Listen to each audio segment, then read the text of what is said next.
Bienvenue sur la chaîne Le Café du Crime. Prenez un café, écoutez et abonnez-vous pour soutenir notre contenu. Likez le travail de Thomas Fergie et Anne de Langlois, ou soyez maudits. Bon frisson à vous. Bienvenue, aujourd'hui on plonge dans une affaire absolument glaçante, venue tout droit du Nebraska, l'affaire Sidney Loof, impliquant Aubrey Trell et Bailey Boswell. Oui, une histoire sordide, vraiment. Et je préfère prévenir tout de suite, cette analyse elle va vraiment aller chercher dans le plus sombre, le plus horrifiant de l'affaire. Ah oui, on va pas édulcorer. Non, manipulation sectaire, fantasme sadique, mais genre très détaillé, la brutalité du meurtre, et puis toutes les circonstances autour de la disparition de Sidney qui sont juste obscènes. C'est un récit qui met l'accent sur le sordide, le flippant. C'est clair. Et c'est pas pour rien que ça a tenu l'Amérique en haleine pendant le procès de Trail en 2019.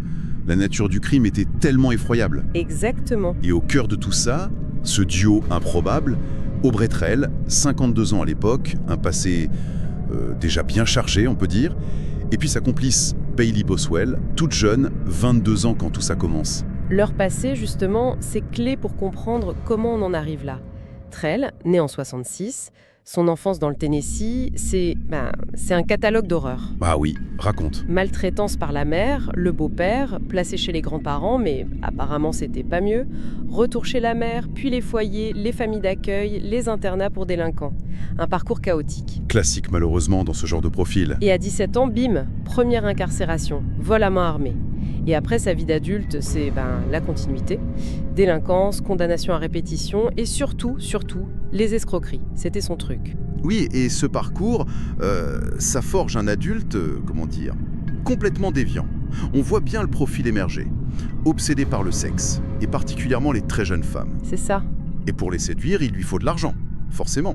Donc il se crée cette image de sugar daddy, mais sans les moyens légaux, quoi. Du coup, il plonge tête baissée dans l'arnaque. La revente d'antiquités volées, par exemple. Exactement. C'est un moyen pour lui de financer son besoin de contrôle, de domination par l'argent, par le sexe. L'illégalité, c'est son mode de vie, en fait. Son outil. C'est terrifiant de voir comment ce terreau a pu, donner ça. Et Bailey Boswell, elle aussi, son histoire est marquée par les traumatismes. Ouais, c'est pas simple non plus de son côté. Son père biologique assassiné quand elle est bébé, une histoire sombre de trafic de drogue apparemment. Elle est élevée par un père adoptif qui lui a l'air aimant. Elle est même douée en sport au lycée, elle décroche une bourse pour le basket. Ah oui. Prometteuse donc. Oui, mais après le diplôme, c'est la chute libre. Une agression sexuelle la brise complètement. Elle tombe dans la drogue, et puis elle se met en couple avec un type, Freddy Panel. Relation ultra abusive. Abusif comment ? Violence physique, verbale, sexuelle. Même quand elle était enceinte. L'horreur. Elle finit par perdre la garde de sa fille, on imagine le désespoir. C'est ça.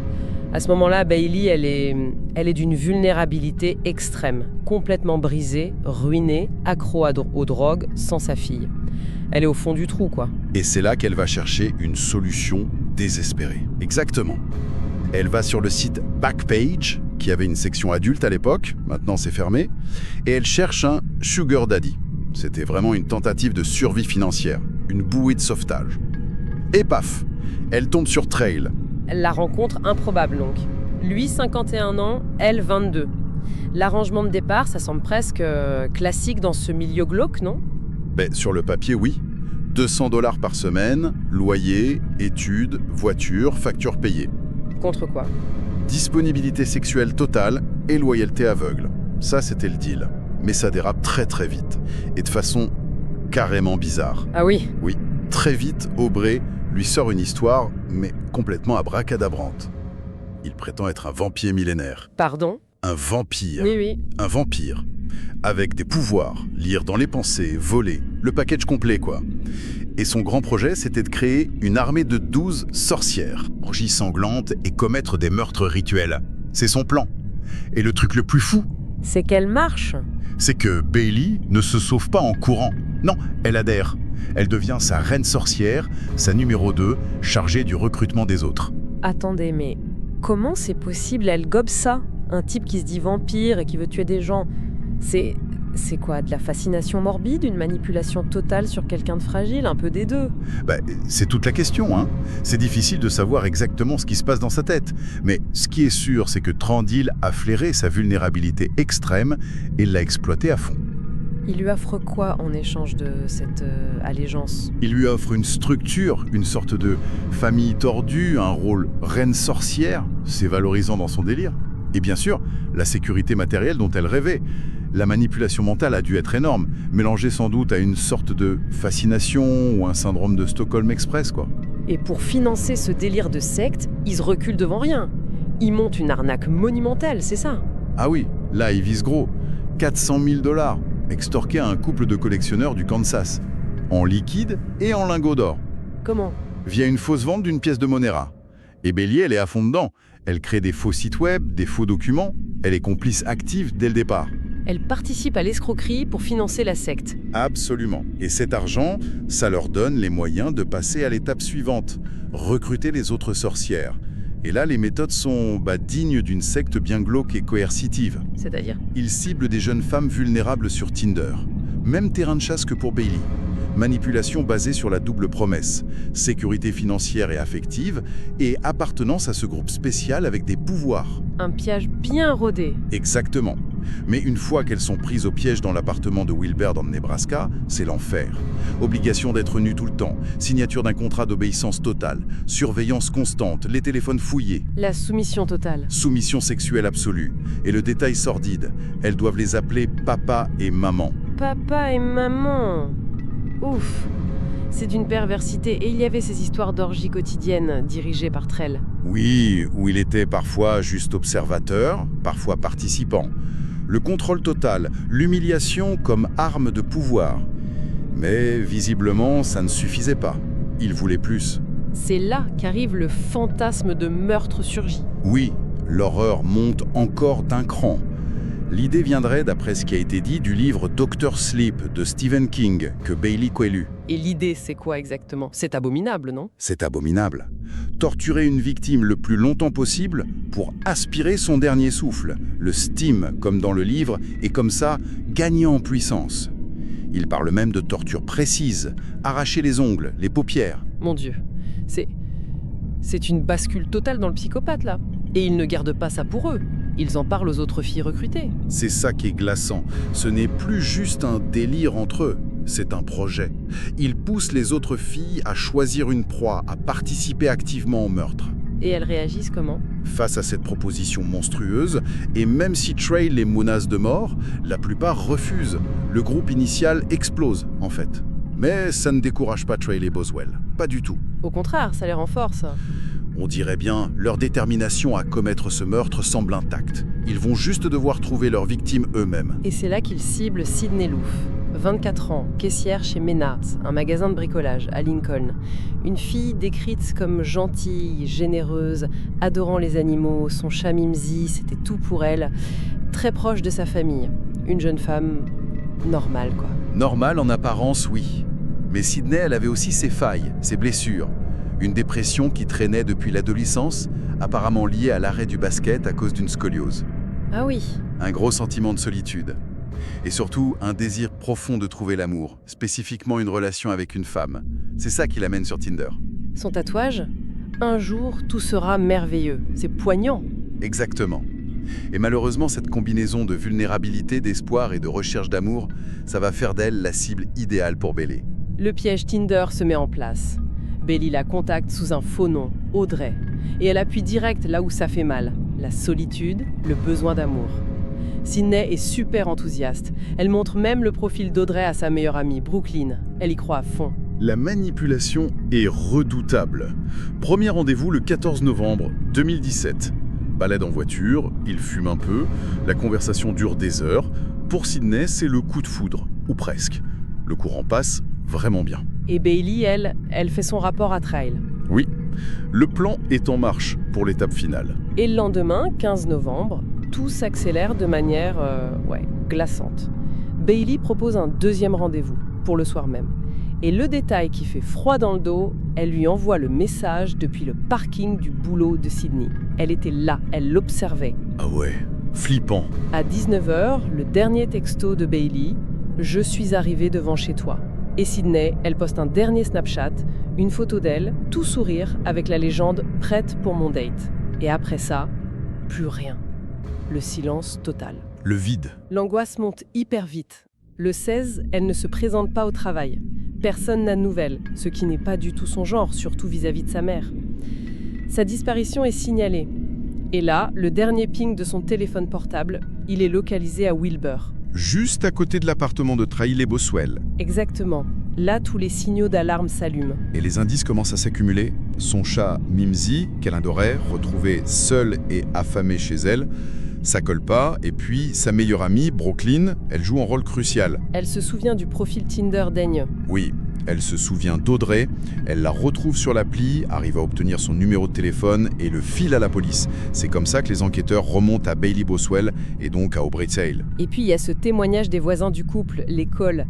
Ça ajoute une dimension concrète à l'horreur. Qu'est-ce qu'il raconte? Ils décrivent de l'agitation dans l'appartement juste en dessous, le soir du 15 novembre, et surtout une odeur de javel insoutenable, mais vraiment insoutenable, qui envahissent leur propre appart, au point que la voisine, Jennifer Cole, est malade.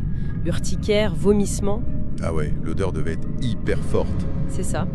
Et le truc bizarre, la clim qui tourne à fond chez Trail Boswell pendant 3 jours d'affilée, alors qu'il faisait super froid dehors, genre moins 2 degrés Celsius. Pour masquer l'odeur? Pour accélérer? Je sais pas quoi. C'est ultra suspect. La perquisition de l'appartement va vite confirmer les soupçons les plus horribles. L'odeur de javel est omniprésente, écœurante, pas de corps bien sûr, mais des découvertes sinistres. Comme quoi? Une bâche avec des taches de sang, une hache, une combinaison en vinyle, genre fétichiste, mais découpée au niveau des parties intimes, un détail vraiment sordide, et un livre d'anatomie humaine. Oh là là! Là, le scénario se dessine. Meurtre, nettoyage à la javel hyper méticuleux, et probablement démembrement. L'enquête bascule officiellement en enquête pour homicide. Pendant ce temps, Trail et Boswell, ils sont où? Ils sont en fuite. Et ils osent même poster une vidéo sur Facebook, complètement surréaliste, où ils clament leur innocence. Ils se posent en victime. C'est lunaire. Hallucinant. Mais leur cavale ne dure pas. Le FBI les arrête le 30 novembre dans le Missouri. Ils étaient en route pour le Mexique apparemment. Et la découverte du corps. Ça arrive le 4 décembre 2017. L'analyse des données de leur téléphone montre qu'ils sont allés plusieurs fois dans une zone rurale isolée après le 15 novembre. La police lance des fouilles là-bas et un inspecteur, Corey Townsend, repère un sac poubelle noir dans un fossé. Et dedans, un bras humain. Et sur l'avant-bras, le tatouage Advin. Un jour, tout sera merveilleux. L'identification est immédiate. C'est Sydney. C'est juste brisant. Et l'horreur ne s'arrête pas là, c'est l'horreur absolue qui est découverte ensuite. Le corps de Sydney a été démembré. Oui. Ses restes sont retrouvés dans 17 sacs poubelles différents, dispersés dans des fossés, dans un champ de maïs. C'est une profanation totale, une tentative d'effacer son humanité. Une déshumanisation complète. Et dans ces sacs, mélangés au reste de Sydney, ils retrouvent quoi? Des sextoys, une rallonge électrique qui sera identifiée plus tard comme l'arme du crime, des gants en latex ensanglantés. La scène est d'une barbarie et d'une obscénité qui dépasse l'entendement. Les preuves contre eux sont accablantes. La préméditation est évidente. Le meurtre lui-même, l'atteinte à l'intégrité du cadavre, la conspiration, tout y est. Trail, lui, essaye de noyer le poisson, il donne des versions contradictoires. Genre quoi? Un coup, c'est un jeu érotique qui a mal tourné. Un autre, une orgie qui a dérapé. N'importe quoi. Mais l'autopsie est claire. Strangulation, des coups violents, des marques de ligature. C'était pas un accident. Et puis ce message de Sydney à Bailey avant le rendez-vous, ce sera seulement toi et moi, hein? Ça montre bien qu'elle ne s'attendait pas à tomber dans un guet-apens à 3. Exactement. Et les preuves matérielles sont là aussi. Les vidéos de surveillance qui les montrent achetant tout le matériel juste avant le meurtre. Les scies, la pince coupante, les couteaux, la bâche, la javel, les sacs poubelles. Il s'équipait pour le carnage. Et la vidéo de Trail en train de surveiller Sydney qui quitte son travail le jour même. La préméditation est flagrante. Le procès a dû être quelque chose. Un spectacle macabre. Les anciennes recrues de la secte témoignent. Elles racontent les fantasmes de torture, la pression pour trouver une victime. L'une d'elles rapporte cette phrase glaçante de Trail à propos d'une autre femme ciblée. « Est-ce que tu veux qu'elle soit ta première ?» Horrible. Et puis, le coup de théâtre sordide. En pleine audience, Trail sort une lame, on ne sait pas d'où, et se tranche la gorge, en hurlant que Bailey est innocente. Il se tranche la gorge, sérieusement. Bon, les blessures étaient superficielles au final. Une énième manipulation théâtrale. J'imagine. Après cet épisode, sa stratégie change. Il lit une déclaration. Il avoue enfin avoir tué Sidney. Sa version.